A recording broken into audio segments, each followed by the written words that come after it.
धाके रहिया बहारब जे पापा किरो धाके रही। और का कहलन कि हम न लोभा के चदरिया गोरो जी ए जी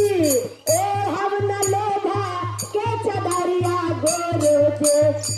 ले जाला हम के अपना नगर ए गोरो जे ले जाला तेरा अपना नगर ए गोरो जे ले जाला हम तेरा अपना नगर हिलाल दाया मंगबै तो सारा में सारा जागे हिलाल दाया मंगबै तो सारा में गुरु पर ननिया गोरो जी तीसरा गुरु पर ननिया गोरो जी सारल ले